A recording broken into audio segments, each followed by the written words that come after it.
Visible to the naked eye, only 1,500 light-years from Earth, the Great Orion Nebula has been known and revered since ancient times.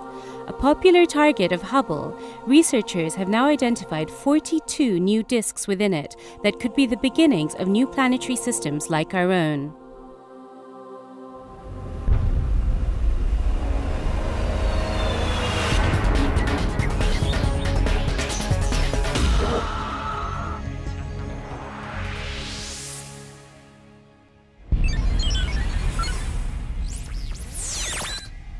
This is the Hubblecast, news and images from the NASA ESA Hubble Space Telescope. Travelling through time and space with our host, Dr. J, aka Dr. Joe Liska. In the sword, just under the belt in the constellation of Orion the Hunter, is the majestic Orion Nebula.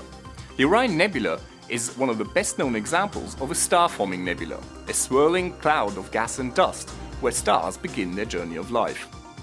Now, in the early 1990s, astronomers discovered so-called Proplyds in Orion using Hubble. A Proplyd is a protoplanetary disk, and it forms along with a newborn star in a spinning mixture of gas and dust. At the center, you have the star forming, and around it, bits of dust clump together to form a disk. Essentially, Proplyds are thought to be young planetary systems in the making. Like many ancient civilizations, the Mayan culture in parts of what is now southern Mexico and northern Central America was tied to the heavens. In fact, the constellation of Orion and the Orion Nebula play an important role in their story of creation, with 3 of the brightest stars in the constellation representing a hearth, and the nebula the fire that warms it. One of the first targets of astronomers after telescopes were invented in the 17th century, the Orion Nebula was also the first nebula ever photographed, over 100 years ago by the American astronomer Henry Draper, a pioneer in astrophotography. His photograph, taken in 1880, represents a milestone in the history of astronomy. Now, the beauty of the Orion Nebula is not its only draw. Astronomers are interested in it because it is one of the nearest star-forming regions to Earth, with stars that are massive enough to heat up the surrounding gas, making it glow. This fascinating object has been a favorite target of Hubble's from very early on in the observatory's lifetime. The sharpest image ever taken of the Orion Nebula was released in 2006. This image from Hubble's Advanced Camera for Surveys shows more than 3,000 stars of various sizes, some of which had never before been seen in visible light.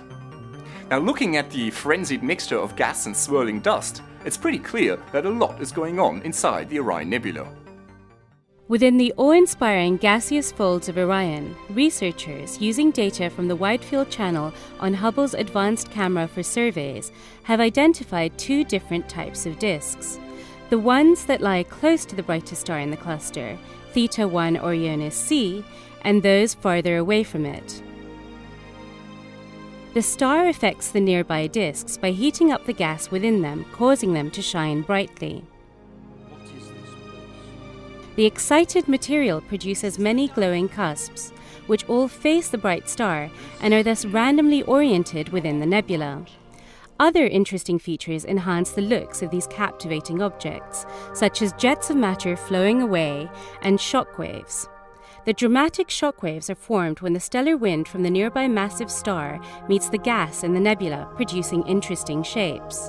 They sometimes appear like boomerangs or arrows, and in the case of 181825, the shockwave makes a Proprid look like a space jellyfish.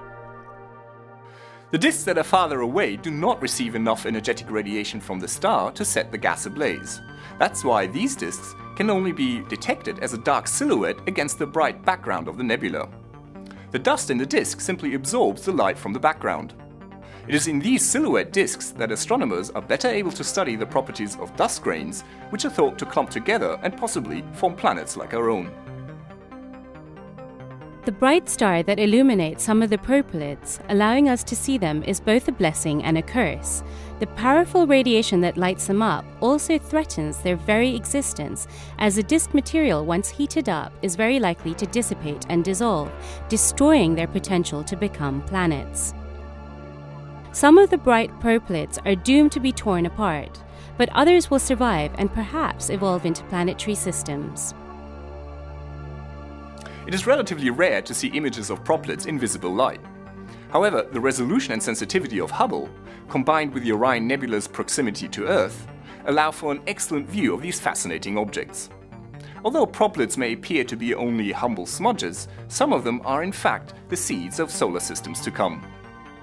This is Dr. J, signing off for the Hubblecast. Once again, nature has surprised us beyond our wildest imagination.